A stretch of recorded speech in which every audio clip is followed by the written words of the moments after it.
say. Okay, cool. I'll put it in the chat box if I need to interject. Okay, all right. So why is emotional health so important? Well, first of all, it's important to note that emotional and mental health are intertwined, and that our emotional health is important for a variety of reasons.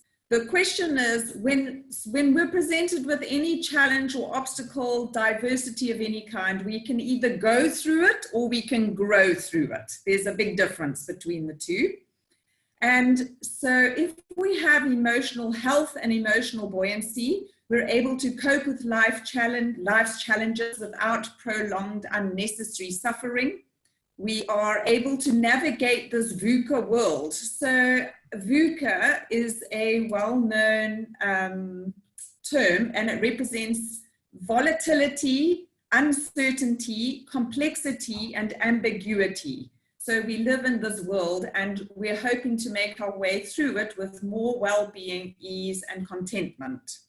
We're hoping to extract more value from your time. So you have 24 units of time every day. You are the custodian of that time, and you get to choose where and how you're going to invest it. And so part of emotional buoyancy is that you're able to invest it well.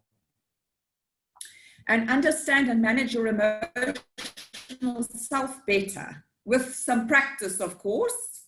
And also, if there is less overreacting, it supports your physical health by boosting your immunity, because stress and chronic stress is creates stress response in the body, which impacts on your immunity. So it improves your immunity. And of course, it will help with having healthy relationships if you are emotionally, if you're able to self-regulate.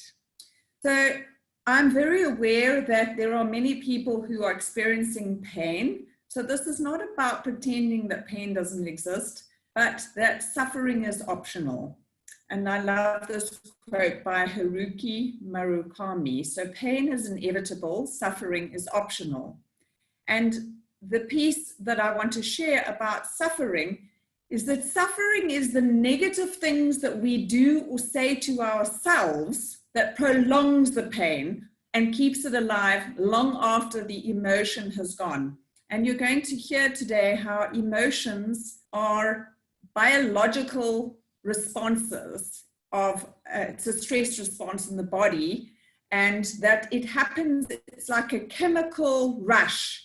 And once we flush that rush, the pain actually goes. But what prolongs it is the thoughts and the stories that we tell ourselves that keep that on loop and replay and replay. So I'm hoping to ease the suffering and the stories we tell ourselves. So emotional buoyancy can be described as your ability to control how you think about how you feel. So your head thinks and responds and perceives something, and your heart will be responding with a feeling and an emotion. And what we're wanting to do is to manage the heart and the feelings that we have so that it doesn't flood our whole bodies, that our inability to think, that we lose our ability to think. Once we have flushed the biochemical rush, to return back to the thinking and to control how we think about what we feel. So I just want to say a few words quickly about emotion. So emotion is energy in motion. Our brains are wired to perceive our external world. Either what's happening around us is either going to be perceived by us as a threat to us, or it's perceived as a reward. And depending on how we perceive our external world, if it's perceived as a threat, we will have a negative emotion. So there's energy in motion in the body that is negative. And if it's perceived as reward, it will be a positive emotion, positive energy happening in the body. So I'm just going to show how in this, that positive and negative emotion can be high energy and low energy. So for example, a positive energy, which is green, which I've shared as green, positive high energy would be the feelings of enthusiasm, passion, and joy. They're very high energy positive emotions. But you also get low energy positive emotions. For example, peacefulness and contentment. It's a positive emotion, but it is low energy, okay? Then you get a negative high energy emotion, like anger, frustration, and hatred. That's a very high energy negative emotion. And a low energy negative emotion would be something like loneliness, grief, sadness, and shame. It doesn't fool you with energy. It's a very quiet negative emotion. So emotions can be positive or negative, and they can be high energy or low energy in the body. And I want to share with you this concept about emotions, because emotions are there to guide us to explore the beliefs that limit us. I really like this image of, so what we've got is we're looking at a vehicle with gauges. The idea is that emotions are gauges. We are the vehicle, and the gauges are indicators. So it's providing instruction for us to take action. And in our bodies, the gauges that we have are emotions. It's biofeedback. It's a biofeedback mechanism like a gauge. So if you think of a car with a petrol gauge, when the petrol gauge flashes red, the warning light flashes red, we don't panic about the fact that it's flashing red. We go, oh, we need to go and fill our tank with petrol, okay? And I want you to imagine that emotions are very similar. That if you have a negative emotion, it's a red flashing light that says, oh, you need to take some action. You need to fill your tank. A negative emotion is saying, there is something that you need to take a look at. There's a perception, a perceived threat out there. You need to take care of yourself. You need to take a look and find out what is the action you need to take. So in a way, emotions are messengers. They are messengers for us. So trying to avoid emotion is the same as trying to avoid a petrol tank with a flashing light that would want to get rid of that, or that you would want to avoid it. It's there to help you. It's there to guide you. And they're there to assist us to align more with our authentic self. Now, if we had more time, I'd go a little bit more into that, but I really want to get to the practical side. It's just important that you understand that emotions are indicators of your current perception about a situation. So it's your perception of a situation. And if it's flashing red or if it's negative, it's like saying to you, you need to take some action. Okay. So I'm going to take you through the 5 steps for emotional buoyancy, and you should have in front of you, hopefully, and if you don't, you can get this from the links that we provide, to the 5 steps to emotional buoyancy, this document, and I'm going to be taking you through that. All right. So the first step is to really identify what you are feeling. And as I said before, there are feelings that are positive, whether they are high or low energy, they are positive.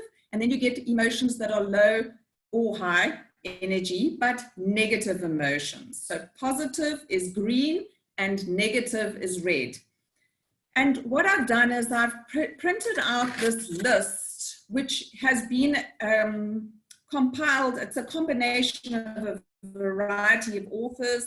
The Dr. David Hawkins wrote this book, Power versus Force, where he measures the vibrational frequency of different emotions, and there's quite a lot of research around this.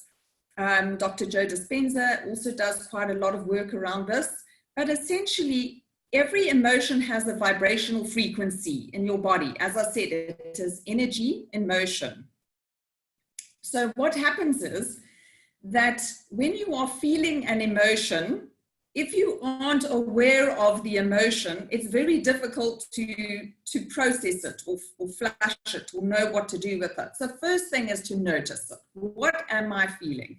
And I've put together this list, and it goes from 1 to 27, but essentially it's a list of a variety of emotions. And as you can see here, the highest emotion that you could possibly feel energetically in your body is enlightenment and peace.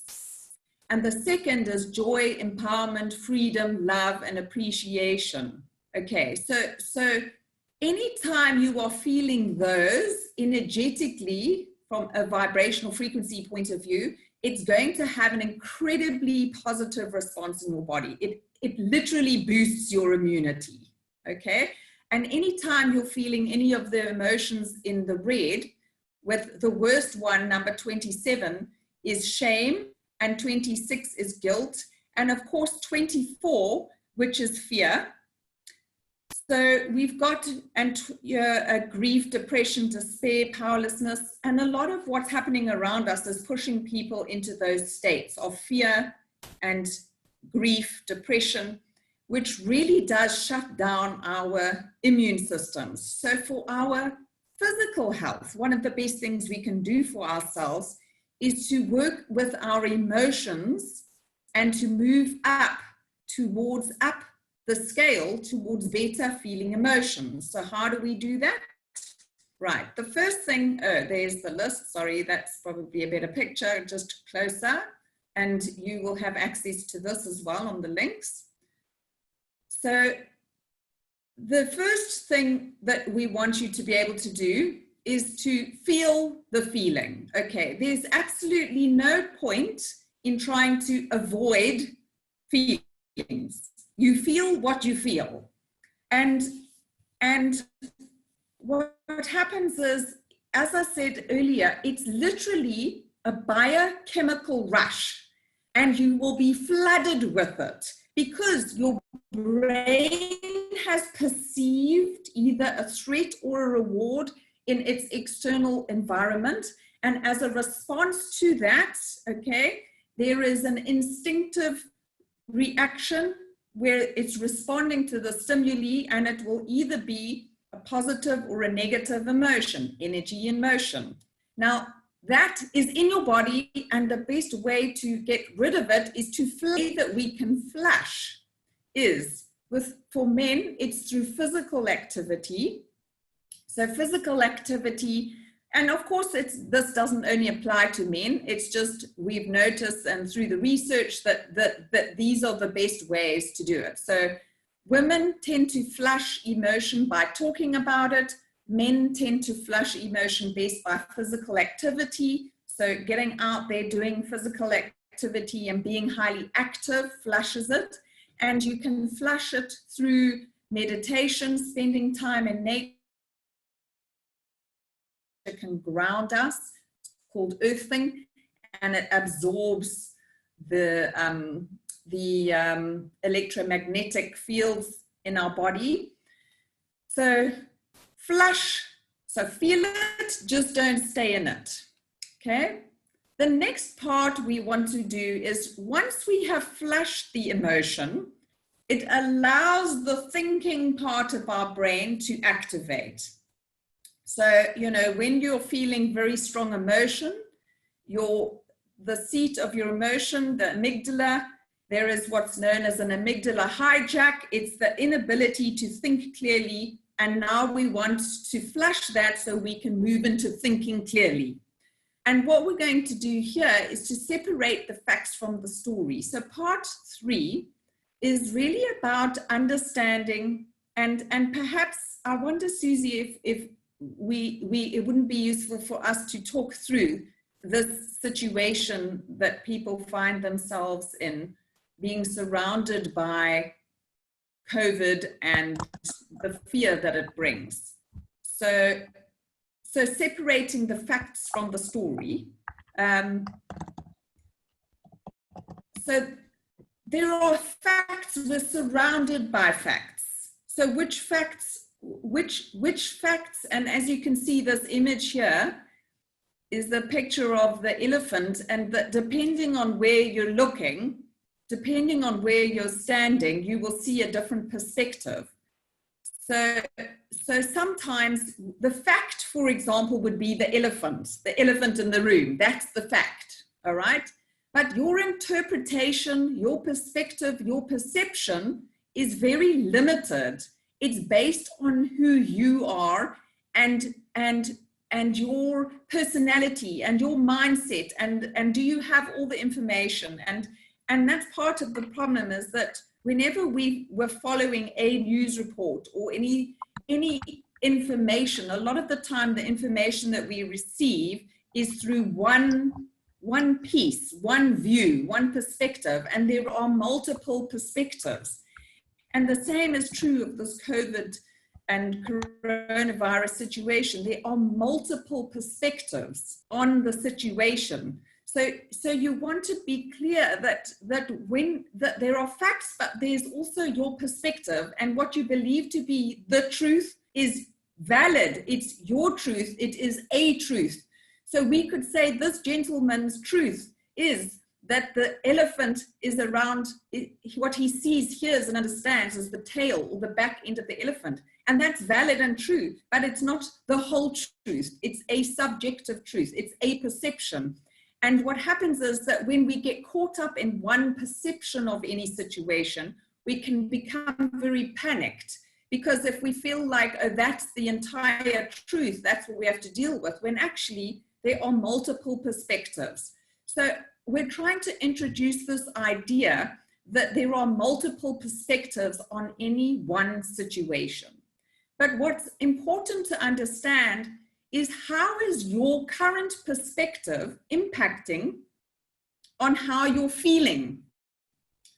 So what we want to understand is, what would you need to believe to be true about yourself in relation to the situation to feel what you're feeling? So if we take a look at a lot of people, what would they need to believe to be true about themselves is, for many people, they are feeling overwhelmed, they're feeling stressed out, they are, okay, so the feelings are despair, grief, fear, anxiety, okay? A lot of those feelings are based on the perspective of how they're seeing the situation right now. And what would you need to believe to be true about yourself in relation to the situation? Well, if you are feeling those feelings, you must not trust in your own capabilities to recover. You must not trust in your own resilience. You must not feel that you are able to adapt to changes in your life. You must not feel that you are the creator, that you can create your own reality, that you can create something different, that there are opportunities around you. So the question is, in order to be feeling what you're feeling, okay? The next step is to understand, if this is what I'm feeling, and what I've given to you, Susie, is the understanding the messages. So what I've taken is to explore this perception that you have that's limiting you in some way. Because if it is a limiting perspective or a limiting belief, you will have a negative emotion about it. So what we're wanting to do is to change the way that you perceive the situation. And what I've printed out is this document is to provide you with a sense of the messages in emotions. So I've taken the top 10, that's based on Anthony Robbins' top 10 power emotions from The Giant Within. It's also contributed by Martha Beck, Finding Your North Star. And I've taken the top 10 predominant, there are the top 10 predominant emotions. And what we're going to do is we would take the top of the feelings that we explore, or that you're exploring within yourself, is what what is the feeling that you're feeling? And what is the action? So it's the gauge. The gauge is trying to guide you to action. So what is the action that it's trying to guide you towards? Do you need to accept a situation? Do you need to change a situation? Or do you need to leave a situation? Those are literally the only three options that you have with anything, is to accept it, to change it, or to leave the situation. So let's talk COVID-19. First of all, a lot of us are going to have to step into acceptance because we are not able to leave the situation. So we either have to accept it or to change. Now, change what? What are the things that we are able to control? What are the things that we have control over? We have control over changing our perceptions, changing our choices and decisions, and changing our actions. So let's take a look at the emotion of, say, fear or anxiety. So that seems to be the predominant emotion that are coming up for people. All right. So fear is an indicator that your stress response is trying to protect you from danger. All right. And anxiety is the fear or the anticipation of not feeling ready or prepared for a future or something that is going to happen that you need to prepare for. So it's the anxiety is that you do not feel prepared for this future.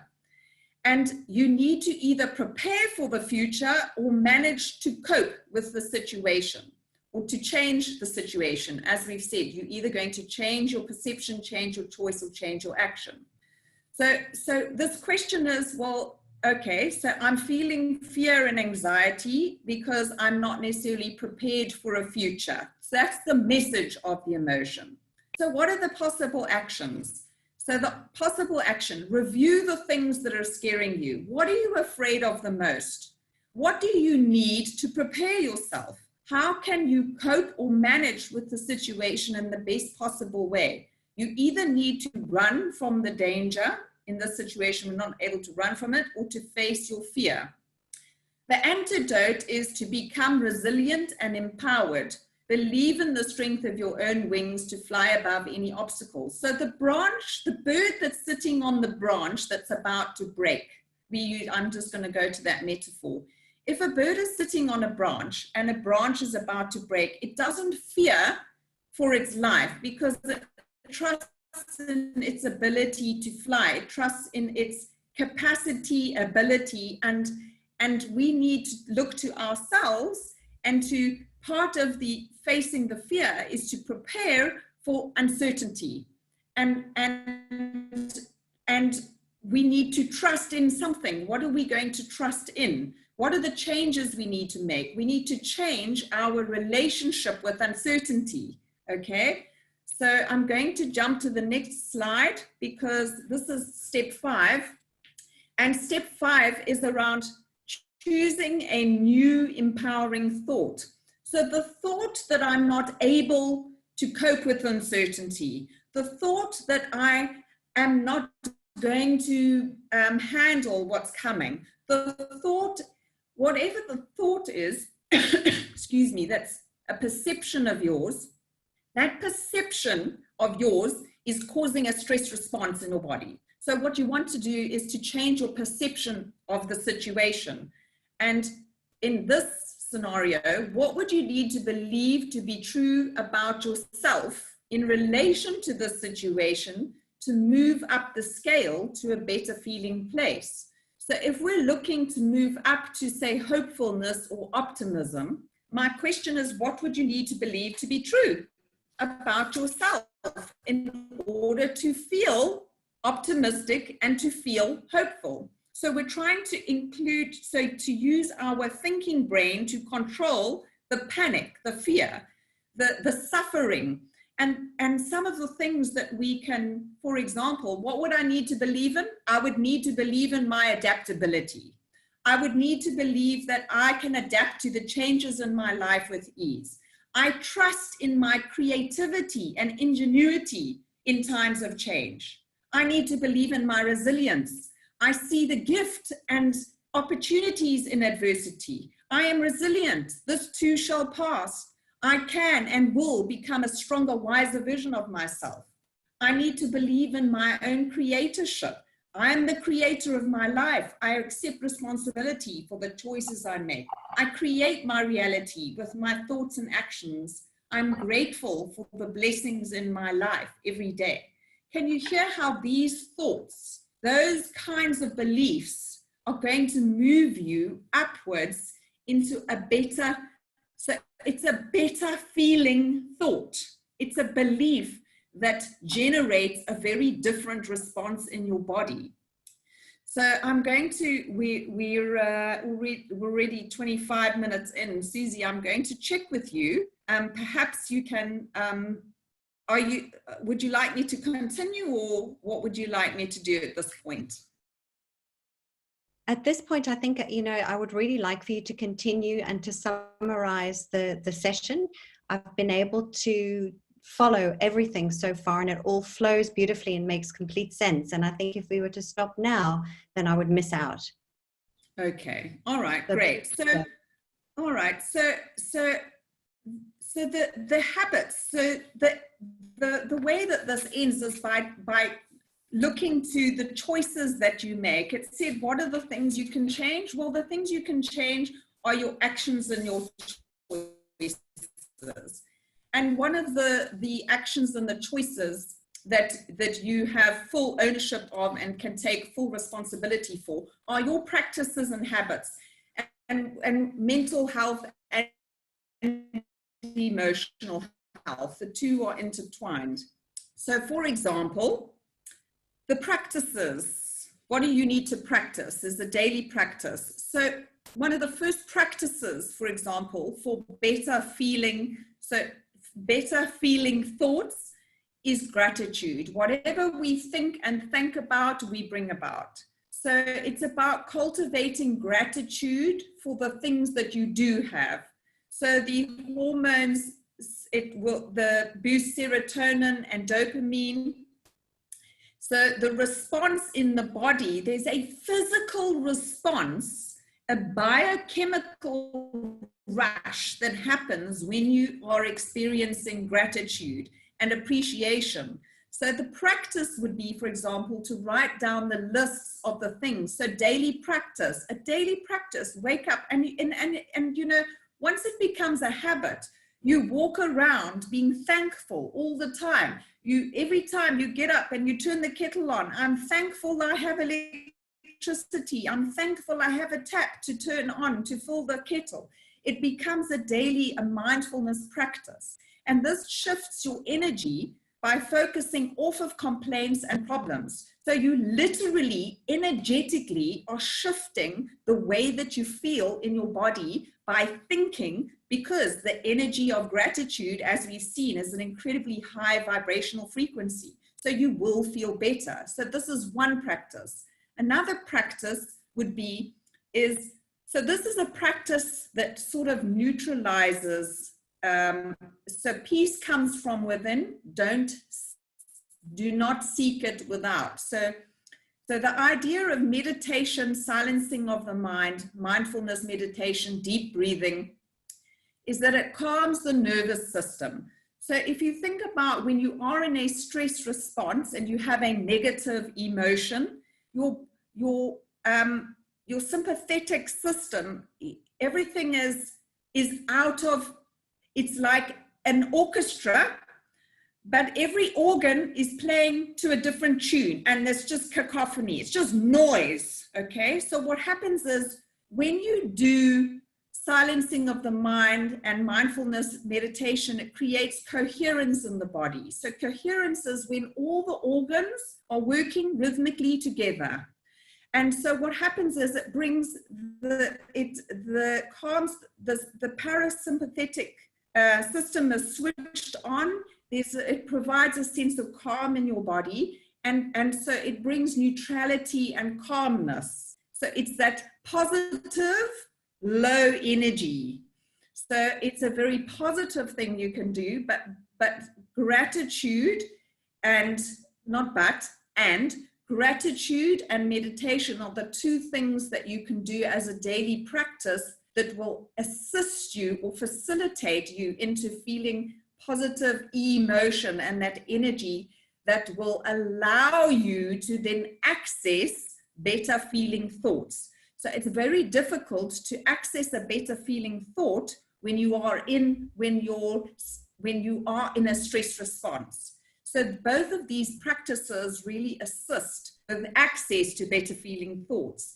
And one last thing that I just like to say that I learned recently, which was extraordinary to watch. There's a TED talk by a lady called Joanna McEwen, and she shows you how music and the vibration of music can make the impact on your body. And they've proven that Baroque music has an unbelievable energetic vibrational frequency that brings coherence into your body, and they can actually show it, and they show it on the video. So I'd invite you to go and watch that as well if you think that we're talking hocus pocus here, is that there is a science to it. So that's the practical steps that you can take.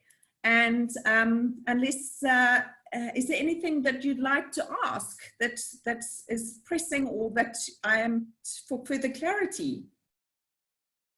So you've said that, thank you very much, by the way, Shelley. That was really, really, really helpful and informative, and was very easy to follow. Sure.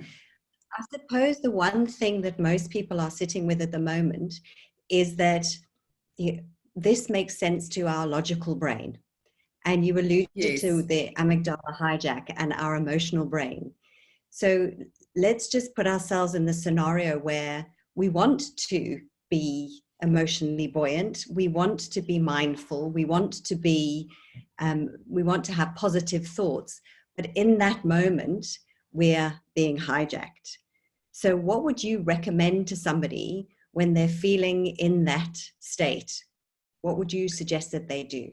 Okay, so my description for that is that when someone is flooded or saturated with feelings, that you are doing feelings in that moment, okay? So if you are doing feelings, you need to do the feeling. You need to flash it. It needs to come out of you. So do some physical activity. Talk to somebody, find someone to talk to, get it out. You can journal, write, let it all out. In fact, journaling is one of the most remarkable things that you can do. You want to get the doing, the emotion that's happening in your body, the feeling rather, needs to come out. And it can come out in positive or negative ways. So screaming at other people is destructive. It's not constructive. So you want to find activities to flash the biochemical rush that do not impact negatively on other people. So go and lie outside and look at the sky and just be in nature. We're not able to be in nature right now, so that's probably not the best example. So you can skip, for example. You can jog on the spot. Go and find a pillow and beat the hell out of that pillow. Get that energy out. A lot of the time, emotions are flooding the system because it needs to come out. So if you try to contain it, that's just like putting a plaster over a very deep wound. It will come out at some point, and usually at the wrong time, at the wrong place, on the wrong person. So I don't advise it. I advise flushing all the chemical rushes that you experience as much as possible, and scream. A lot of the things that can help as well is like, this is not very pretty, but deep grunting, like, you know, releasing it out of your body, or shouting, or and you can ask your family to please excuse you while you have a little scream or a sob in the bathroom. When you're in the shower, cry. You know, when you cry, you're releasing toxins through your tears. So that's how we flush. That's how we flush. That's a great answer. Thank you so much, Shelley. I've really enjoyed the session today. It was very, very helpful. And I think we're done. Great. Thank you so much for listening. And of course, you're most welcome to make contact if you have any questions. And for those, I'm not sure that I even introduced myself at the beginning. I'm Shelley Lewin, the relationship architect, and I've been working in personal and relationship development for nearly 15 years now. And so I really hope that this will help you to self-regulate in some way and to see the opportunity that we have around us, that we are adaptable, we are resilient, and we are creators. So we will get through this, and this too shall pass.